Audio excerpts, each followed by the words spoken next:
তো আজকে ডিনারে খাবো আমরা ডাল তড়কা আর রুটি। ভাবলাম রেসিপিটা আমার বন্ধুদের সাথে শেয়ার করা যাক, তাই চলে এলাম। আমি রানিস ব্লগ চ্যানেলে তোমাদের সবাইকে স্বাগত জানাই। আশা করি সকলে ভালো আছো। তো চলো ডাল তড়কা রেসিপি নিয়ে চলে এসেছি। ভিডিওটি স্কিপ না করে দেখতে থাকো, আশা করি ভালো লাগবে। যদি ভালো লাগে ভিডিওটিতে একটি লাইক দিতে কেউ ভুলবে না। তো এখানে দেখো আমি তড়কা বানানোর জন্য মিক্স কিছু ডাল নিয়ে নিয়েছি, নিয়ে 4 থেকে 5 ঘন্টা আগে ভিজাতে দিয়েছিলাম। আর এদিকে আমি পেঁয়াজ, টমেটো, কাঁচা লঙ্কা সব কেটে নিয়েছি। তো ডালটা ভালোভাবে ভিজে গেছে 4-5 ঘন্টা আগে যেহেতু ভিজাতে দিয়েছিলাম। তো ডালটা আমি ভিজানোর আগে কিন্তু একবার ধুয়ে নিয়েছিলাম দুবার, তারপরেও এখানে আমি একবার ধুয়ে নিচ্ছি ভালো করে। আর একবার ধুয়ে নেওয়ার পর আমি কিন্তু প্রেসার কুকারে এটাকে একটু সিদ্ধ করব। তো এখানে দেখো আমি একবার ধুয়ে নিচ্ছি। এবার কিন্তু আমি প্রেসার কুকারে দিয়ে পরিমাণ মতো পানি দেবো, খুব বেশি পানি দেওয়া যাবে না।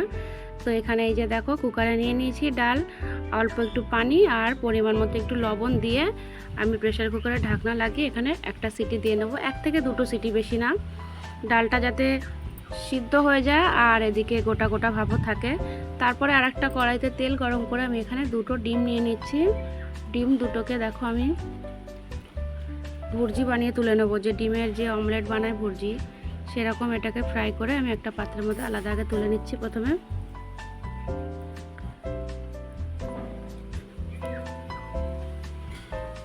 তো এখানে দেখো আমার ডিম যে রেডি, ডিম ভাজাটা তুলে রেখেছি একটা প্লেটে। আর এখানে ডালটাও সিদ্ধ হয়ে গেছে, দেখতে পাচ্ছ কত সুন্দর সিদ্ধ হয়েছে। না এখানে বেশি গলে গেছে, না শক্ত ভাব আছে, গোটা গোটা ভাব আছে, এরকমই থাকতে হবে। তারপরে দেখো কড়াইতে ভালো করে তেল গরম করে নিয়ে পেঁয়াজ কুচিটা দিয়ে দিয়েছি। পেঁয়াজটা কাঁচা ভাব থাকতে আবার টমেটো দিয়ে দেবো, তারপরে আদা কুচি, রসুন কুচি, কারণ পেঁয়াজ কিন্তু একটু কাঁচা কাঁচা ভাবই থাকে তরকারির মধ্যে। আমরা যে তরকারি বানানোর সময় যে পেঁয়াজ লাল করি, সেটা কিন্তু পেঁয়াজটা ব্রাউন ভাব হয়ে থাকে, কিন্তু তরকার পেঁয়াজ টমেটো এগুলো একটু কাঁচা ভাব থাকবে। তো তারপরে দেখো কাস্তুরি মেথি দিয়ে নিচ্ছি। এই কাস্তুরি মেথিটা কিন্তু মাস্ট, এটা না দিলে তরকার কোনো ফ্লেভার আসবে না। তো সবগুলো দেখো পেঁয়াজ হালকা কাঁচা ভাব থাকতেই কিন্তু টমেটো দিয়ে দিলাম, কাস্তুরি মেথি দিয়ে দিলাম।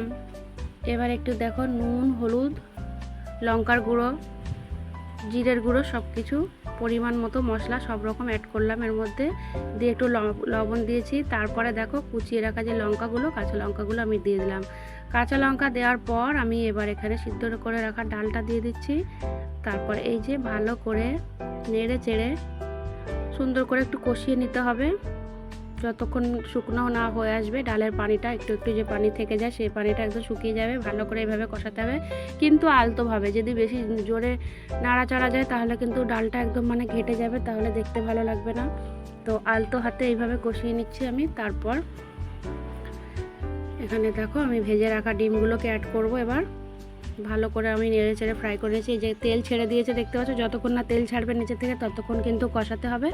তারপর আমি ডিমটা দিয়ে দিলাম, দিয়ে আবারও একটু ভালো করে নেড়ে চেড়ে নিচ্ছি।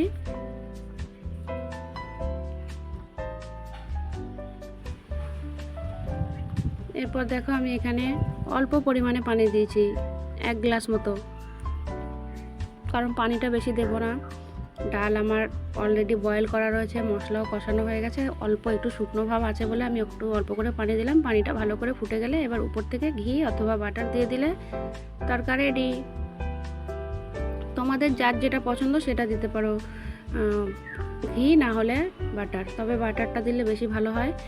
তো বাস এখানে দেখো ডাল তরকা কিন্তু রেডি হয়ে গেছে। সত্যি খেতেও কিন্তু অসাধারণ হয়েছিল। তারপর এখানে আমি আটাটা মেখে রেখেছিলাম আগে থেকেই, 8 ঘন্টা আগে থেকে আটা মেখে রেখেছিলাম। গমের আটার রুটি করে নিচ্ছি, পাতলা পাতলা করে আমি একটু রুটি বানিয়ে নিচ্ছি, কারণ তরকাকে সবসময় রুটি দিয়েই ভালো লাগে। তো আজকে ডিনারে আমরা এটাই করব। এখানে দেখো রুটিগুলোকে আমি ভালো করে সেঁকে নিচ্ছি।